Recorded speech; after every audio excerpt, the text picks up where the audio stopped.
Hi, I'm Jessica Boulton, and this is the Daily Mirror's Jess Saying.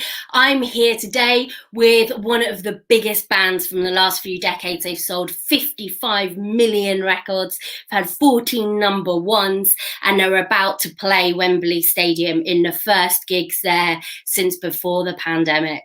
So welcome, please. It's Nikki, Mark, Shane, and Kian. It's Westlife. Oh, Hi guys! Thank how you are so much for joining us today. Now, first thing first, obviously you've got these two great big gigs at Wembley Stadium, which will be the first time in 2 years that anyone's played there. What's it going to be like to get back out onto stage? Yeah, I think it's going to be pretty amazing, to be honest, Jess. I think after everything that's happened in the last kind of, year and a half since the whole kind of pandemic started, I think just as time has gone on, it's been tough to kind of see this coming. And now that it's kind of here and the UK have allowed concerts to go ahead this summer, I mean, we're absolutely buzzing for it. Hopefully the fans are buzzing for it, and just to be able to get back out on stage, I think it's going to be quite an emotional night, really. Yeah. When we actually do stand on a stage and there's that many people together. Just to see people together like that again, I think is going to be absolutely incredible. And I've got a question here from Amy saying, when are the tickets for the tour coming out? The tickets for the second Wembley date are going on sale today. And the tour is later, isn't it now? Because to be honest, we don't have a tour at the moment because last year's tour was obviously cancelled. So we only kept the Wembley date in the UK that was rescheduled to this year. So that's night one, which is sold out. So really and Scarborough, actually, we have a show in Scarborough that's sold out as well. But apart from that, this Wembley show is the gig for us this year. This is what we're working towards now. We've no look to do any other shows in 2021 as of now, if at the moment. So we hope to tour again, and if we do, it'll be more than likely it'll be deep into 2022 when the rest of the world, we'll say, is opened up as well. But I'm so excited for this one because it feels like we're putting everything into these two shows now. Yeah. It also feels like it's been so long since we did the reunion tour that this is a mini reunion tour in itself. So yeah, it'd be a great night. Those two nights are going to be special this year for many, many reasons. And what's it been like because you're performers, you haven't been able to do it for 18 months since all of this began. What's it like to want to have that buzz again? Is it going to be really weird to be finally up there? It must have been really annoying all this time when you couldn't perform. I've actually been doing gigs all through lockdown, actually. Very, very intimate gigs. Intimate gigs in my kitchen. Yeah. The audience is my daughter, and sometimes my fiance. But sometimes, I mean, I'm one of those people that sings every single day, like regardless of whether or not I'm doing it for work or whatever. And so yeah, I sing in the kitchen. I put on like YouTube on the big TV and just get loads of backing tracks up. And Layla gets it at the concert, whether she likes it or not. But I think she kind of likes it. It's either you either put on like Peppa Pig or Charlie and the Numbers or one of those kids cartoons. Yeah.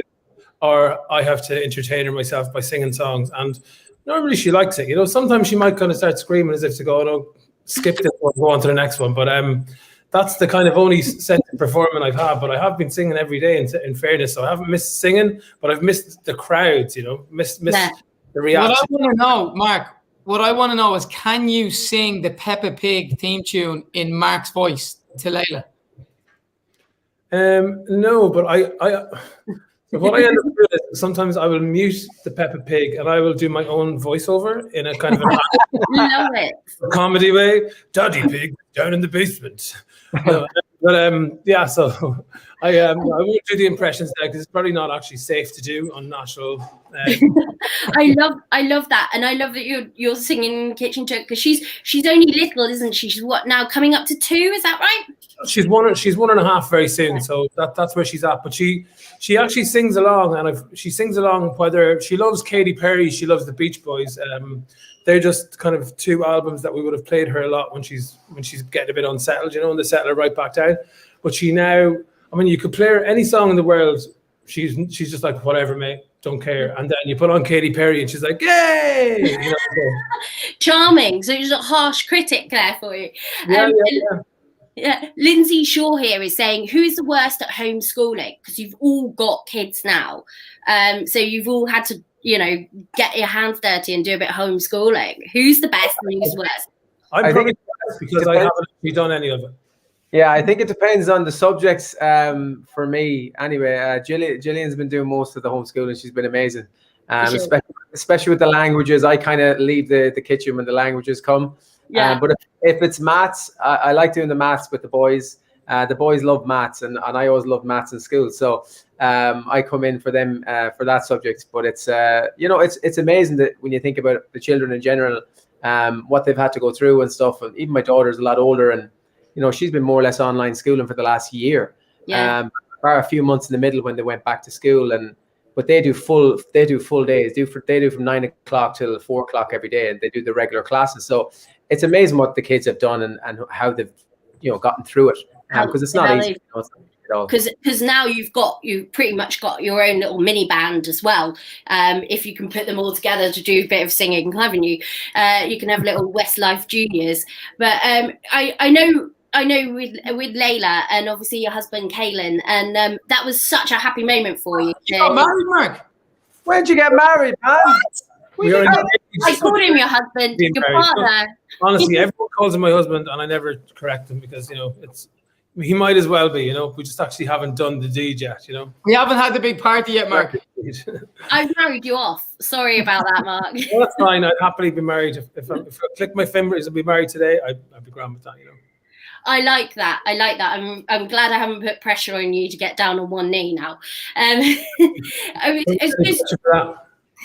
You talked about maybe you'd want more siblings for Layla. Is that something on your mind? Yeah, definitely. You know, it's interesting because the pandemic and just all the various, you know, side effects of that have changed things for a lot of people for a lot of different reasons. And, you know, there's a couple of extra considerations for us in terms of our second surrogacy journey, you know, to do with vaccinations and stuff like that. I'm not getting into it too much, obviously, but, you know, COVID has presented new challenges to a lot of people for a lot of different reasons. And, you know, the second surrogacy journey is something that we absolutely want to do. But we'll do it, you know, when we're 100% confident that there's no extra risks involved. You know, like, I mean, why would we bother taking a risk? But, you know, we are actively researching, like I kind of do everything. I done so much research, like a nerd when it came to Layla's surrogacy journey. And we are in the process of sort of researching and thinking about the second journey, but it's not quite there yet, you know. I bet you have a lot of volunteers who'd, you know, like to help out. And I know when you talked about you famously coming out in 2005, and you said that you wish you'd done it a lot earlier. Do you think it's easier for people nowadays, or has it changed in the industry? I think it's easier for more people, but it's not across the board easier for everyone, you know. I think basically there seems to be, you know, quite a common theme, you know. People, I nearly put it like, the further away from a multicultural city, you know, which cities always end up being, or big towns or wherever, they always end up in melting pots of lots of different people, cultures, opinions, religions, everything. And I think that the further away from that you get, aka you know, the rural areas, the more religion plays a part, you know, the more devout and the more heavy it gets religion wise, and I think that probably plays into the harder it being for, say, a lad that lives on a farm and works on a farm. You know, it's not easy for everybody, but absolutely it's got easier for a lot of people. You know, a lot of people, we look at TV now, like when I was young and I looked at TV, I was like, well, there's nobody really like me on TV. There'd be a couple of people like Julian Clary, who I absolutely love. You know, I love Julian Clary, but I'm not like him. So if I told people I was gay, they'd think I'm like Julian Clary, like, and that's not a bad thing. It just doesn't represent me personally, you know. And so nowadays you've got so much amazing representation. I mean, the most recent thing, which I've watched about 3 times, which is very rare to me, is It's a Sin, the BBC. Yeah, nice. And I mean, the story that tells, first of all, is heart-wrenching, and it's going back to telling the story of a lot of people back in the 80s. It was horrific, Yeah. but it's just representation of young gay men and women on TV. So when the kids of today turn their TV on, they're seeing people that are just like them on TV. So it just says to the public that it's okay and everyone's cool with it. And it's you've played a part in that as well, which is amazing. And I know that you've been asked before a few years ago about doing Strictly. Now, obviously, Nicola Adams sort of made that record last year with being the first same-sex couple on Strictly. Is it something that you'd like to do as well as the first sort of male same-sex couple? Well, I definitely would. I mean, first of all, I loved what they've done this year or last year, and I would love to see a same-sex couple. I think they should just get on with it and do it. I think the longer they wait, the bigger it'll become. Like a male same-sex. Yeah. I mean, other shows have done it, and like if I had a chance to be part of, a bit of cultural history and something that's really important. I think I would always consider it because, it's a very special moment in history of UK TV for that to happen. But it has happened now, in fairness, So I think they've done a great job, and fair play to them. Rebecca here, Keely Rebecca is saying, please can she have a shout out from you guys because it would make her day. Hi, Keely. How are you? Hi, Keely Rebecca. How are you? Thank you, guys. Now, obviously, you've got other big stuff in the pipeline coming up. I hear America might be on the cards again. Yeah. America. Can you tell me about that? Yeah, America is something that is kind of like Wembley Stadium, Jess. It's kind of very much a bucket list thing for us as a band. And it's taken us obviously 23 years to get to Wembley Stadium, but we're here. We're finally playing Wembley, and we're playing it for 2 nights, which is even more amazing. And in the last couple of years, since we came back with Hello My Love and the last album, we've been away for a long time, and a lot has changed in the world, obviously, with social media and stuff like that. And we've heard a lot of obviously stats and figures coming from America, and America is our 3rd biggest streaming figures for our music, which is something that we never knew. We were shocked by that. So in the last couple of years, since the last tour and the success of the last tour and album, we've had the US promoters onto our management stuff, asking them would we be interested in coming to America. And look, it's a very simple question. Of course we want to be there. So America is part of our plans for our next tour, whenever that may be. As Nikki said, when the pandemic kind of, obviously worldwide, this is obviously not just an Irish or UK thing, it's worldwide, and we have to wait till everywhere is safe before we can go international, and we can't wait to do that. But we have plans for our biggest ever tour that we've ever done, and it's going to include America for definite, which is a massive bucket list thing for us. So we're really looking forward to that whenever it happens. Obviously, as you mentioned, your last album, which came after your 6-year sort of hiatus or split, and then your reunion album, which has done fantastically well, and you worked a lot with Ed Sheeran on it. Obviously, the songs did great. Again, your fans are still there. Did you ever imagine that you would still be here, sort of 23 years on from when you first started back in 1998? Did you think Westlife will still be at the top of your game? I actually don't think we did we, lads? I mean, like, not after that outfit anyway. No. The smell of those. What do you think when you see these old pictures? The type of band that we are, Jess, I think when you think about the type of music that we are and the type of band that we are, technically a boy band and all of that, it's definitely very, very strange to think that over 20 years ago was when we released our first album, when we first started doing concerts and stuff. But I suppose things have changed a lot. I think once you're still doing something that you love, and once your fans see that you're still enjoying it and you're making good music, there's no reason why we can't continue, we definitely feel very lucky, I think, and very proud, even more so of the fact that we have been going for so long. And, we've definitely had things, obstacles in the way throughout the years. The split obviously was a big one. A few years ago, we were obviously, when we got back together, we were wondering, would the fans still be there? Or how many of the fans would still be there? And last year's reunion tour, well, not last year, the year before now, I can't remember. But, you know, that reunion tour kind of really reignited us as a band, and really reignited the want and the hunger for us as a band to kind of like continue to go and to continue to make great music and put on the best, you know, show that we possibly can, which we intend to do at Wembley Stadium at that weekend in August. The best Westlife show that anybody has ever seen is our intention. And, you know, the production that we're putting together, everything, it's full on. It's going to be absolutely incredible. So we're buzzing for that weekend. It's going to blow everything away, isn't it, of what you've done before? Is that, can you, what's been your sort of best moment in the band in the history of Westlife? What would you say is the pinnacle, apart from Wembley that's coming up? Wow. I would say for as a band, playing Croke Park Stadium is the ultimate for any Irish band. It's one of the biggest stadiums in the world. It's 85,000 people, and we got to play it 5 times. But I think on the last tour, as Cian said, the reunion for us reignited us as a band, and we really got a hunger for it again. And we all have children now, and we're in a different phase of our life, and we're a lot more mature, and we respect how massive Westlife is and what it does for our lives and our families. So to be back playing Croke Park for those 2 nights, I think was probably the 2 best gigs of our life, and probably the most proudest moment, I think, for all 4 of us as a band, looking out and just seeing that all over again, you know, and all them fans so dedicated to us.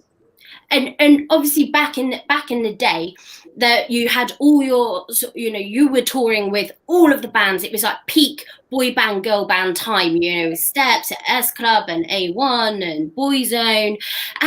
There must have been some great things going on behind the scenes on some of those like smash hit tours, etc. Who did you get on with best? And is there anyone who perhaps, you know, you might have had a run in with at any time? You can give us a little bit of. One thing that we used to hang around with all the acts, to be honest with you, Bewitched, Steps, plenty more. Some of them are still around. Some of them have gone on to other stuff. But we used to hang around quite a lot with a bunch of Dublin lads called My Town, who basically are now known as The Script. So, yeah, so The Script were on one of the tours with us, and we spent a lot of time and a lot of nights in the hotel bars with those lads. And so it was lovely then, sort of, I don't know how many years later, it must have been a good 7 or 8 years later, all of a sudden, we heard this amazing new band, The Script, and then we seen pictures, and it was like, that's Danny from My Town, is it? And so, yeah, they just obviously kind of stayed together as a team, but changed their name and their style, and obviously came back with an amazing new band. No, I know also, as well as having fans like you've got Colleen Rooney, Wayne Rooney, Jamie Vardy, and Rebecca Vardy, so that would be interesting if they both come to Wembley. You've also had the people back in the past, like the Gallaghers, who have said some really horrible things about you, and even Gary Barlow, who once said, "I don't understand who would go out and buy their records." But I saw that you actually did a crooner session with him. So what do you say to these people who back in the day were skeptics, but you've kind of had the last laugh? Gary's actually a friend of mine. He's a friend of all of ours. He's a lovely guy. I never heard what you know, him saying that back in the past. Maybe he didn't like one of our songs, maybe back in the past, and that's totally understandable. You know, not everybody's going to be a fan of every song. Oasis, you know, they mightn't have been fans of Westlife, but you know, you got to look at it like there was a lot of people that were fans of Westlife, and a lot of famous people or non-famous people. It didn't matter to us. You know, we just wanted to be successful. We wanted to make the best music possible. And we have a lot of good friends in the industry and stuff. And we just focus on ourselves, to be honest, Jess. We don't really focus too much on what other people say, because, you know, if you listen to critics too much, you start criticizing yourself too much then. So we focus on what our fans love, and that's who we make our music for. And we continue to make this new album for our fans, you know, and hopefully we'll, you know, maybe Oasis might like this next album. Who knows? I hope so, because they could do with being a bit quiet sometimes, couldn't they, really? I honestly think Oasis love our music. I really do. I reckon they do. I reckon they play. I was saying there about Gary as well. We all know Gary's a lovely guy. So, you know, I think if you ask Gary now that he knows us and listens, and the fact that we've had longevity, he probably doesn't even remember saying that and wouldn't have meant that. But certainly the Oasis lads, I think they secretly play our music every morning. Honestly, I reckon did. they do. I reckon they've got them on See the Liam phone. Gallagher waking up to "Hello, my love" every morning. I suspect that If he doesn't, he should. he should. He should definitely. He dances in his kitchen in the morning in a pink tutu, listening to "Fly Me Like Wings." I love it. I love it. Finally, how long do you envisage yourselves going on touring? Because you've got like the Rolling Stones out there; they've been doing it for years. You've been together for so long. Is it Westlife? Are we going to see Westlife? Keep going for the next 23 years. That's not superimposed, by the way. That picture, that blue sky is not superimposed. It was actually really sunny that day. That was lovely. You know what, Jess? Last year after the reunion tour, we had an amazing meeting actually with the promoter Dennis Desmond, and he said to us the way we should look at ourselves is like a Fleetwood Mac, and kind of like take it slow. Don't just kind of like continuously just enjoy doing what you're doing, and there's no reason why a band like Westlife couldn't be going in another 20 years and playing concerts in 20 years. To just like enjoy the process, take it slow, and just so for us, it's just take it bit by bit now. I think this Wembley weekend is going to be amazing. As Nikki said, we're hoping that we can tour the rest of the world in 2022. So really, after that, we'll just wait and see. We're going to make a new record this year as well, which is going to be a big thing for us, and we'll just take it bit by bit. But I mean, we would love to be able to say that in another 10, 15 years, we'll still be touring. Why not? And you could do it right up to 80 because you've got the stools handy that you can just sit on. You see? And that's some of the doorbells. Doorbells going. Yeah, that's my doorbell. Sorry. Thank you. Doorbell, Nikki. You can hear that. It's Liam Gallagher. It's Liam Gallagher. I'm going to come around to beat you up. I love it. You're going to have a go. It's like, by the way, we've got to mention the fact that Nicky is sitting in front of his own homegrown bar, which is so impressive. I'm hoping that we've all the lads have had a tipple, by the way, in this bar. They've all had a party in this bar, and they've all had different things. Punch-ups. That's the only place you can get a pint in Ireland, Jess, is in Nicky's house. How do you all sort of get on when you're not performing? Do you have like a little WhatsApp group, or do you? We have WhatsApps, we have text messages. We haven't seen each other in about 13 months physically. Honestly, we haven't been together in 13 months, but we've probably seen each other more or talked to each other more in the last week than we have for the first 5 years of the band. I love it. We're always talking. It's great. I'm getting a little message from your people, so we're gonna have to say goodbye because I know you've got to dash off. But thank you so much for joining us today, guys. It's been brilliant, and I can't wait to see Wembley. It's going to be awesome. 2 nights there, historic gigs, first back for 2 years, and tickets on sale today. So thank you very much, guys. Thank you, Jess. Thank you, Jess. See you soon. Thank you, everyone.